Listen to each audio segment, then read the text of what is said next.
Thank you for joining me as we explore another avenue on the path of the seeker. The next series of videos will be on the 7 levels of alchemy.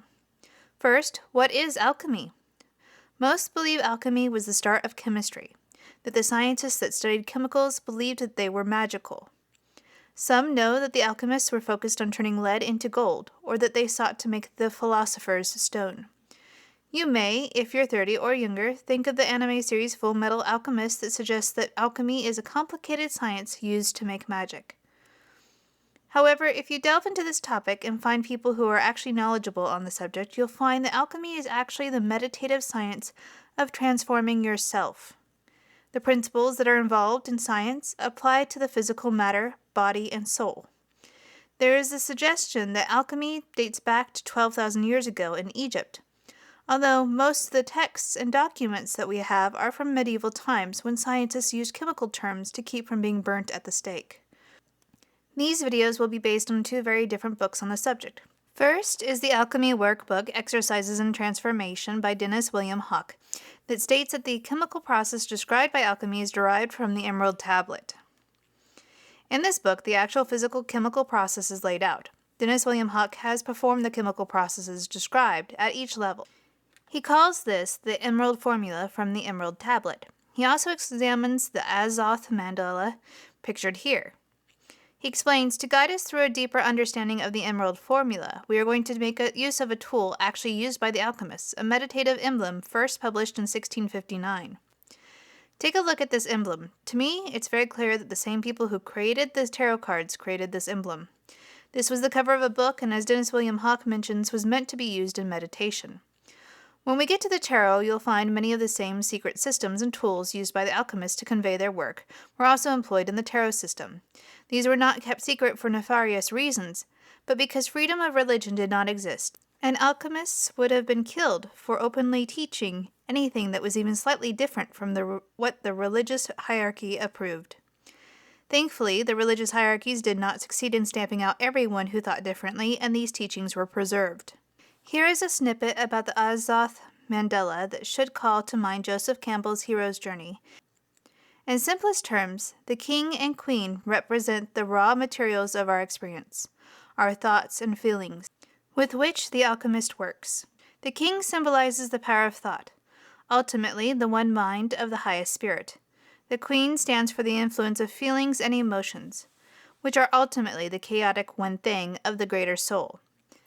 The much-anticipated marriage of the king and queen produces a state of consciousness best described as a feeling intellect, which can be raised and purified to produce a state of perfect intuition, a direct gnosis of reality. The second book is Hermetic Alchemy, Science and Practice by Paul Foster Case. Paul Foster Case will be one of the primary people we will refer to when we study the 7 tarot cards describing the path of the seeker. Fascinatingly, Paul Foster Case links the alchemical system to the yoga system and the 7 chakras. It is perfectly true that the alchemist seeks to transmute the baser metals into gold. When he speaks of the 7 metals, however, he means something other than the common products of the mind. Thus, George Ripley warns his readers in his Compound of Alchemy against fruitless experiments with various substances, including mean metals digged out of the mine. And other sages make the same distinction, speaking always of our mercury, our sulfur, our gold, and silver, so as to make it plain that they are mentioning something peculiar to Hermetic operation. The alchemical metals bear the names of the sun, moon, and the 5 planets known to the ancients as follows: lead, Saturn; iron, Mars; tin, Jupiter; gold, Sun; copper or brass, Venus; silver, Moon; quicksilver, Mercury. Paul Foster Case then goes on to say, in many alchemical texts and formulas, the astrological symbols of the heavenly bodies, named above, are used to represent the metals. Elsewhere, in the instruction issued by the School of Ageless Wisdom, we have explained the correspondence of these planets to the 7 interior stars located within the human organism. The 7 stars are the same as the 7 chakras, or lotuses, of the yoga philosophy. They have been identified with 7 centers of the human nervous system as follows: Please note that the list by Paul Foster Case is out of order, so I have put them into the ascending order of the chakras, as we have studied them in my chakra video playlist, with their current names added as well.